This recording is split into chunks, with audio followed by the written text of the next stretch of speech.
Yes, people, nice and decent people.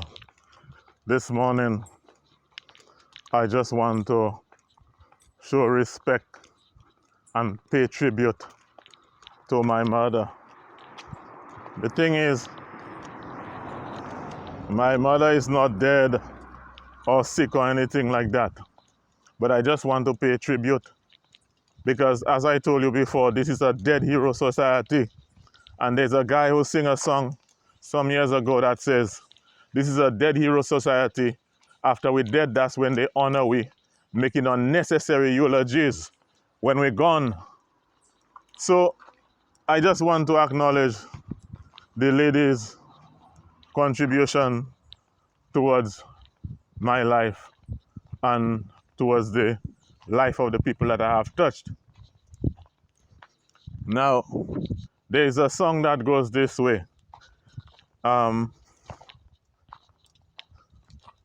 Everybody wanna know where me buy me Clarks. Everybody wanna know where me buy me Clarks. The guy is saying that everybody want to know where he buys Clarks. Now this is a modern song. But when I was going to secondary school, I used to go to school with Clarks. And Clarks was expensive. And the thing is, my mother did not have money. My mother was not rich. But my mother would not buy clothes for herself, deny herself of the pleasures of life, deny herself of new clothes. She would deny herself of pleasure and fun just to make sure that me and my sisters, my two sisters, had a good quality of life. And I used to go to school with Clarks. And people that were more financially able than my mother, their children, some of them were not up to the level of my attire and my dressing. So what I want to try to tell you is, the lady made sacrifices for me when she did not have money. And I will compare that to situations where I see a lot of ladies send their children to school in a very bad way, badly attired. The clothes, the pockets of the school uniforms are torn. The shoes are not good. The child hair is not combed properly. But these ladies find the money to buy expensive clothes, jewelry, and every session, every dance, they find the money to go there. So when I reflect on these things, I just want to, just give respect to the lady, my mother. Just show respect. The way the lady brought me up helped me in life a lot. I remember when I got my first job. My first job I got, I was 18 years. 18 years, I think, when I got my first job as a teacher. And every day, this lady would really bombard me, telling me when I go to the people's school, don't get involved with the people that I'm teaching. And every day it was like an instruction every day. And the way the lady was behaving and talking, she behaving as if you're guilty, and she's watching you. And the thing is, I never had any track record of doing anything like that.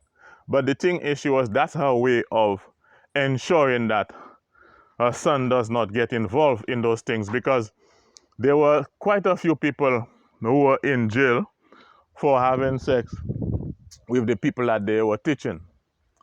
And I remember one time I got a job as an extension officer for 1 year before I went and study. And there's a guy, a farmer, who used to come and check me sometimes on weekends. And my mother is very perceptive, and she realized that this guy wants me to do something that is not good. And my mother was putting pressure on me as if I'm guilty and I had no involvement in nothing. The man wanted me to kind of full papers to show that he has more damage to his bananas than he actually had. And I was not going to do that because that's not my style. And so one time he came on a Saturday or Sunday, and he told me that he have dominoes playing by his place. There'll be bears, country music, whatever. I need to come. And I never got involved in any bubble or corruption or anything like that.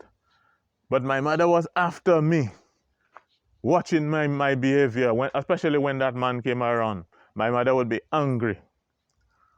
And these things, the way this lady brought me up, the way that lady was strict, there's a lot of things I couldn't do. I couldn't go out late and stay out late. There were little children that were younger than me. I was probably around 15 years, 16 years, and I could not come at my home late.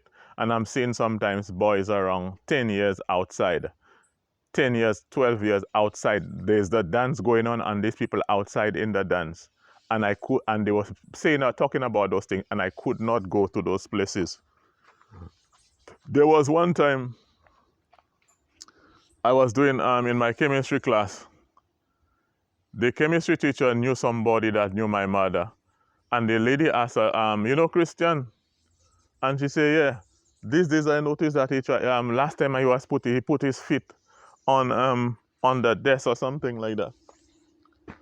Hey, what up? Yeah, just making a video there.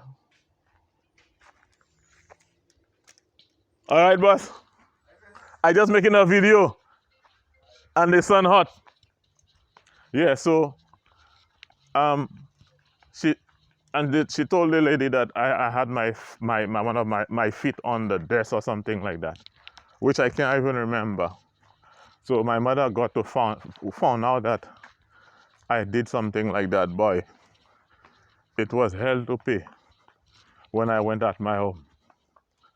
It was a strict upbringing with a lot of good principles.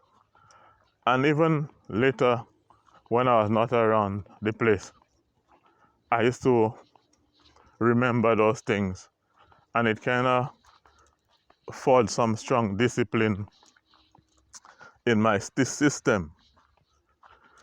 I used to like to listen to Buju Banton songs a lot, and I would play Buju Banton loud in the house. And my mother would always make noise about me making noise in the house. So every time I put my thing, sometimes she would bring down the volume. And when I went overseas to school, and my mother reached a point where she used to like Buju Banton songs because I was not there. That was the only thing that she had to really remember me by. And she was actually listening to the Buju Banton songs. And there are certain parts of the songs that she would sing.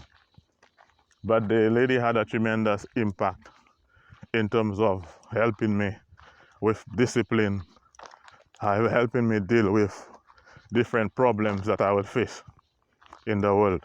So I just want to pay a short tribute to the lady. Keep the fire burning. There is much, much, much more, but I just wanted to drop this one right now.